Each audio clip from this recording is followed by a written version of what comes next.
India has every right to defend its people against terrorism, and we will exercise that right. We expect our Quad partners to understand and appreciate that. जी तो दोस्तों, मैं हूं सोहेब चौधरी और आप देख रहे हैं मेरा और आपका YouTube चैनल रियल टीवी। सबसे पहले तो आप लोगों से रिक्वेस्ट है कि इस चैनल को सब्सक्राइब कर लें। अगर मेरी बातें, मेरे सवालात और ये वीडियो आपको बेहतर लगे तो इसे ज्यादा से ज्यादा शेयर जरूर करिएगा।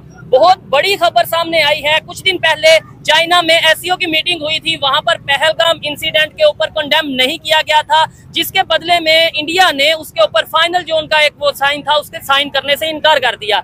लेकिन अब क्वाड की मीटिंग हुई है जहां पर बड़े बड़े कंट्रीज जिनमें जापान है, जिसमें यूएसए है, ऑस्ट्रेलिया है, ऐसे कंट्रीज ने कंडेम ओपनली किया है। और उस मीटिंग में डॉक्टर जयशंकर जो कि इंडिया के फॉरेन मिनिस्टर हैं, उनकी ये स्टेटमेंट है कि हम फिर से अटैक करेंगे, घर में घुस के अटैक करेंगे जिसने हमारे कंट्री के ऊपर कोई भी ऐसा अटैक किया या कोई ऐसा एक्टिविटी में इन्वॉल्व हुआ। पाकिस्तानी पब्लिक से बात करेंगे कि ये मैसेज किसके लिए था, कि ये मैसेज पाकिस्तान के लिए था, और क्या पाकिस्तान में जो अटैक हो रहे हैं उसका जिम्मेदार हम किसको ठहराएं, अपना अफगानिस्तान को ठहराएं, इंडिया को ठहराएं, अमेरिका को ठहराएं या किसको ठहराएं। इस पर पब्लिक की जो ओपिनियन है, पब्लिक का रिएक्शन आप तक पहुंचाऊंगा, और जो मेरी पर्सनल ओपिनियन है वो भी मैं आपको साथ साथ बताऊंगा। तो आइए चलते हैं वीडियो की तरफ। अस्सलाम वालेकुम। वालेकुम अस्सलाम। सर कैसे हैं आप? बहुत शुक्रिया, बड़ी मेहरबानी आपकी। ठीक है, क्या करते हैं आप? देखिए, मैं एक मल्टीनेशनल में कंट्री हेड रहा हूँ। ठीक हो गया। और अभी आजकल चूंकि उम्र बहुत बढ़ चुकी है, अब एक रिटायर्ड लाइफ गुजारूं। ठीक हो गया। जिस टॉपिक पे हम वीडियो रिकॉर्ड कर रहे हैं आपको पता ही है, तकरीबन 1 माह पहले, 1.5 माह पहले इंडिया पाकिस्तान की जंग हो चुकी है, ठीक है। और उसका जो मेन कॉज था जी, पहलगाम में अटैक हुआ इंडिया साइड कश्मीर में, और उसके बदले में जी उन्होंने कहा ये पाकिस्तान ने अटैक करवाया और उन्होंने यहाँ पे ये कर दिया। अब क्वाड की मीटिंग हुई है यूएसए में, और वहां पर इंडिया के जो जयशंकर हैं, फॉरेन मिनिस्टर हैं, उन्होंने ये बोला है कि भाई हम दोबारा से अटैक करेंगे, जो इंडिया के ऊपर अगर कोई ऐसी एक्टिविटी या कोई ऐसा करेगा हम दोबारा से अटैक करेंगे, और पूरी दुनिया को ये मैसेज दे रहे हैं, और जो भी पाकिस्तान के साथ या उस कंट्री के साथ खड़ा होगा हम उसके ऊपर भी अटैक करेंगे। क्या कहना चाहेंगे इसके ऊपर, ये अटैक वाली गेम?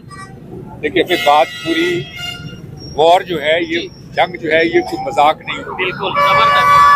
मैं आपको चंद चीजें बता देता हूँ, उससे आप नतीजा खुद भी अखज़ कर सकते हैं और बाकी लोग भी कर सकते हैं। पहली बात तो ये है कि जो अभी हमारी जंग छोटी सी हुई थी जी, वो जनरलों का डिसीजन, इंडिया की तरफ से उसके जनरलों का डिसीजन नहीं था, वो एक पॉलिटिकल डिसीजन था। अच्छा। जो मिस्टर मोदी है जी, वो अपनी राफेल के आने के बाद वो इतना ज्यादा कॉन्फिडेंट हो गया था, ठीक है, कि वो पाकिस्तान को कुछ समझता ही नहीं था। ठीक है।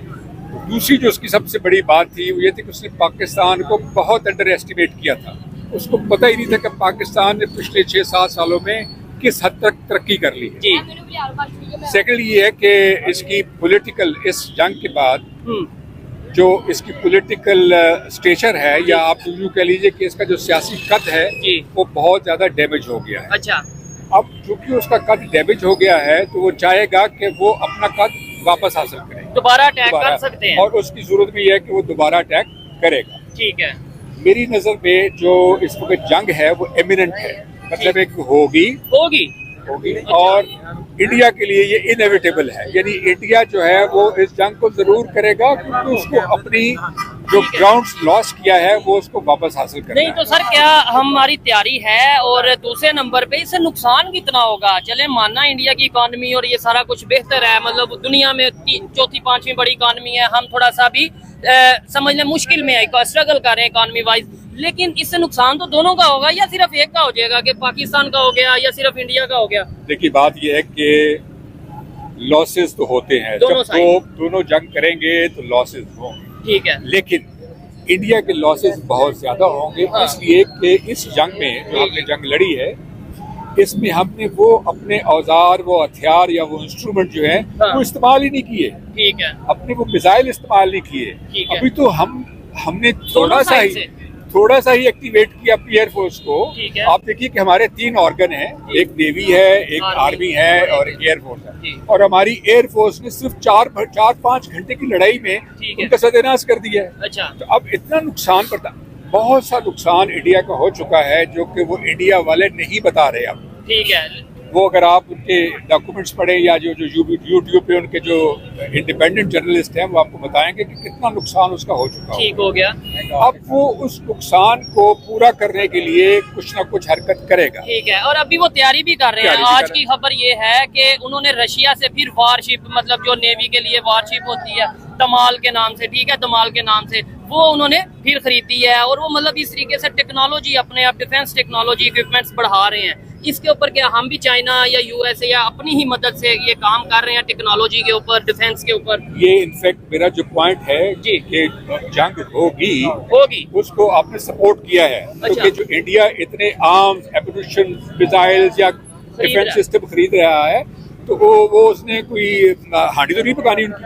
हाँ, उसमें चलाने।